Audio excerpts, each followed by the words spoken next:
The fire crackled and cast dancing shadows upon the trees that surrounded our campsite. My friends and I had embarked on a weekend camping trip deep within the heart of the wilderness, seeking an escape from the modern world. Little did we know that our quest for solitude would lead us into the embrace of something far more sinister. As night fell, the forest seemed to come alive with unfamiliar sounds.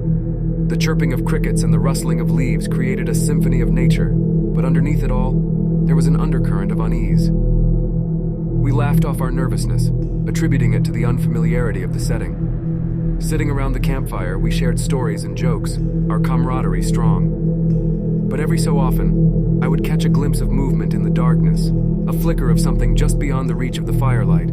I dismissed it as my imagination playing tricks, my mind attempting to create monsters where none existed. As the night deepened, a chill settled in the air, and the forest seemed to grow quieter. The laughter of my friends became more subdued, and I realized that they too had become aware of the eerie atmosphere that had descended upon us. I tried to shake off my unease, telling myself that it was just a normal reaction to being in the wilderness at night.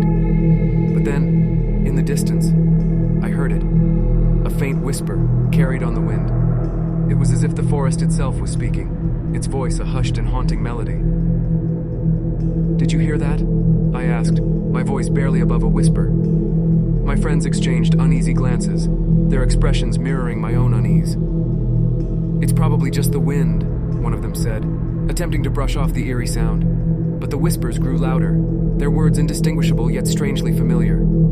It was as if the forest was trying to communicate with us, to share some hidden message that eluded our comprehension. "Maybe we should pack up and head back to the car," someone suggested, their voice shaky. As we began to gather our belongings, the forest seemed to close in around us, the trees standing like silent sentinels.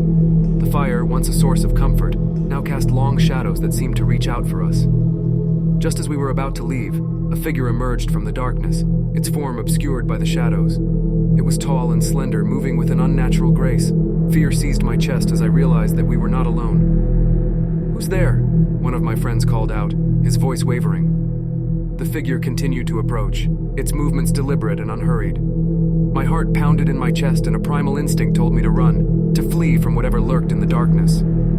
With a sudden burst of courage, I shone my flashlight toward the figure, revealing its face. What I saw froze the blood in my veins. Its eyes were empty voids, its skin pallid and stretched taut over its bones.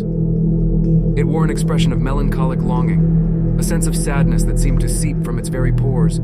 The whispers grew louder, filling the air with their haunting chorus. The figure reached out a hand, its fingers stretching toward us. My friends and I turned and ran, our screams mingling with the echoes of the forest. We didn't stop until we reached the safety of our car, the engine roaring to life as we sped away from that accursed place. The forest retreated into the distance, its secrets hidden within the shadows. As the dawn broke, we exchanged stories of what we had seen and heard. Some said it was just our imaginations. Others believed we had stumbled upon something supernatural. But one thing was certain. That night in the woods had forever changed us.